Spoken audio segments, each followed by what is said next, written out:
नमस्कार दोस्तों।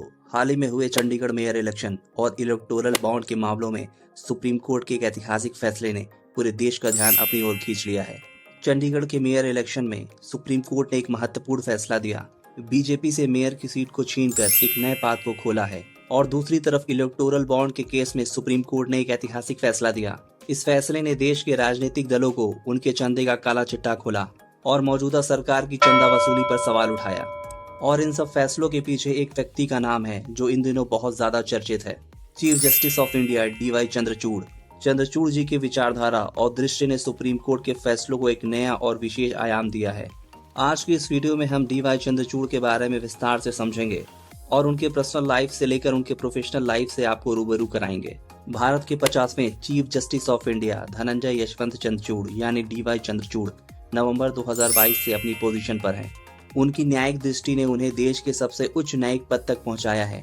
उनका प्रभाव उनके जुडिशियल विचारों में दिखाई देता है और उनकी समझ तर्क वाकई में काबिले तारीफ है। DY चंद्रचूड़ भारत के longest serving chief justice YV Chandrachud के इकलौते बेटे हैं। उन्होंने दिल्ली यूनिवर्सिटी और हार्वर्ड यूनिवर्सिटी से अपनी शिक्षा प्राप्त की। अपने कार्यकाल के दौरान वो उन बेंचेस का भी हिस्सा रहे जिन्होंने कई सारे इंपॉर्टेंट और हिस्टोरिकल डिसीजन दिए, जैसे electoral bond verdict, Ram Janmabhoomi verdict, Sabarimala case, same sex marriage, decriminalisation of homosexuality, special status of Jammu and Kashmir ETC। DY Chandrachud का जन्म 11 नवंबर 1959 को चंद्रचूड़ परिवार में हुआ था। उनके पिता यशवंत विष्णु चंद्रचूड़ भारत के सबसे लंबे समय तक सर्व करने वाले मुख्य न्यायाधीश रहे हैं और उनकी मां प्रभा एक क्लासिकल म्यूजिशियन थी जो ऑल इंडिया रेडियो के लिए गाती थी। DY चंद्रचूड़ ने 1979 में सेंट स्टीफन कॉलेज दिल्ली से इकोनॉमिक्स और मैथमेटिक्स में ग्रेजुएशन ऑनर्स किया। फिर 1982 में दिल्ली विश्वविद्यालय से बैचलर ऑफ लॉ की डिग्री हासिल की। उसके बाद 1983 में हार्वर्ड लॉ स्कूल से मास्टर ऑफ लॉ की उपाधि प्राप्त की। उन्हें इनलेक्स स्कॉलरशिप से भी नवाजा गया, जो विदेश में ग्रेजुएट एजुकेशन लेने वाले भारतीय नागरिकों को दी जाती है, और हार्वर्ड में जोश F बेल प्राइज प्राप्त हुई। उसके बाद उन्होंने 1986 में हार्वर्ड लॉ स्कूल से जुडिशरी साइंस में डॉक्टरेट प्राप्त किया। उनकी पहली बीबी रश्मिका 2007 में कैंसर की वजह से मौत हो गई थी। बाद में उन्होंने एडवोकेट कल्पना दास से शादी की।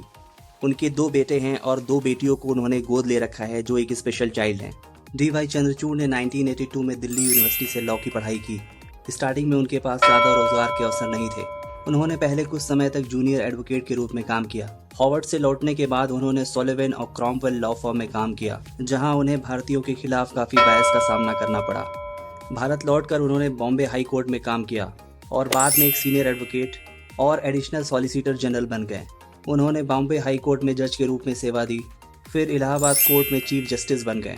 2016 में वो सुप्रीम कोर्ट में शामिल हुए और 2022 में चीफ जस्टिस बन गए। हाल ही में उन पर राजनीतिक रूप से सेंसिटिव मामलों में विभाजन करने का विवाद उठा, जिसमें उन पर आरोप भी लगाए गए। चीफ जस्टिस ने कई सारे महत्वपूर्ण फैसले दिए।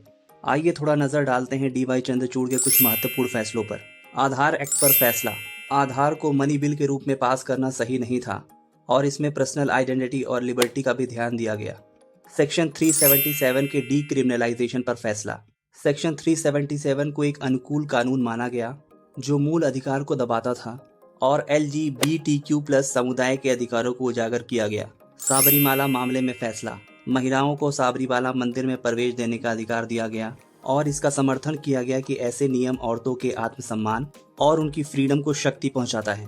दोस्तों, मुख्य न्यायाधीश DY चंद्रचूड़ ने भारत के कानूनी मैदान में बहुत सारे गहरे प्रभाव छोड़े हैं, विशेष रूप से जेंडर राइट्स, प्राइवेसी और पर्सनल लिबर्टी को सिक्योर करने में।